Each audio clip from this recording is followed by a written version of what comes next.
Hello, I'm Yonden Lhatoo at the South China Morning Post. I became an accomplice in a crime just the other day by hopping into an Uber taxi that a friend of mine had to hail because regular cabs passing by were refusing to take us across the harbor from the Kowloon side to Hong Kong Island. The law-breaking Uber driver was polite and friendly, his vehicle was clean and free of stale cigarette smoke, and there was none of the usual motion sickness-inducing wild swerving and jerking stops that you would expect on a regular taxi ride with a sullen cabbie at the wheel.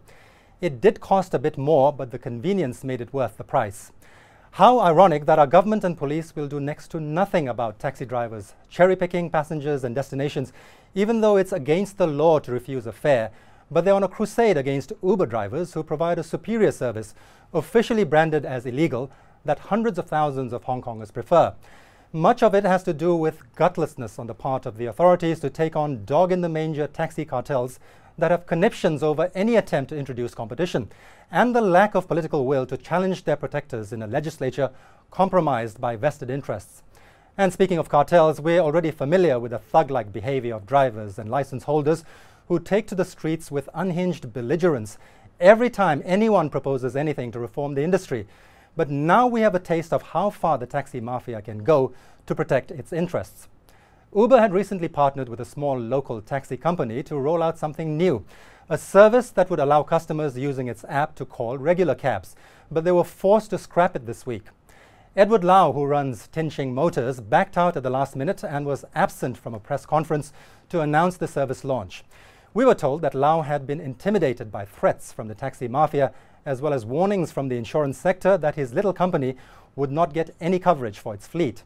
He has been receiving serious threats to his personal safety and that of his family, a source said.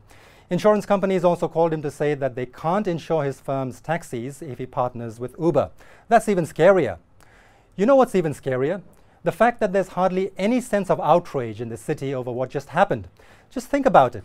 Threats of physical violence against the man and his family over attempting to provide a better taxi service. Insurance companies colluding with the taxi mafia to boycott a new venture for fear of being shut out by the existing monopoly.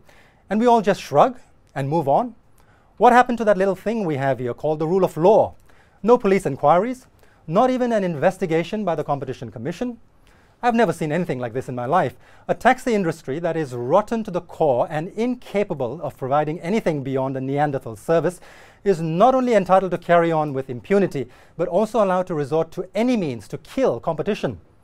Not only that, we're going to be mollycoddling these goons some more with yet another taxi fare increase. This time, an alliance of 27 taxi groups involving more than half of the city's cab drivers has applied for a 20.39% flagfall rise for urban taxis. That means the meter starts at $30. If approved by our feckless transport authorities, this would be substantially higher than the previous increase of 9.8% in 2017. How much have passengers' salaries increased correspondingly? I'm tired of contrasting Hong Kong's failures with Singapore's successes, just as most people in the city are, I'm sure. But just look at how far ahead of us they are with ride-hailing services in that little island city-state. What's our excuse? Well, now for some feedback from our readers, and we have an interesting mix this time. Absolutely spot on, this reader says. It's a disgrace that Asia's World City Taxi service is the worst of any major developed city in the region. Another says the root of the problem is that taxi licenses are tradable commodities and the government will not increase their number, just over 18,000 now. Half of our taxi fare goes into the pockets of speculator license holders. If government simply issued more licenses at modest prices and stopped the trading market, the problem would go away. This one made me grin. Very sorry, our red taxi drivers don't conversing in good English, boyo. Why don't you foreigners take some evening language tuitions and learn a few sentences in Cantonese instead? I do speak basic Cantonese, enough to converse with a taxi driver, boyo, but thanks for your input. And last but not the least, this columnist is full of BS. This was probably paid for by Uber. How did you know? Quick, call the ICAC, but also, thanks for clicking.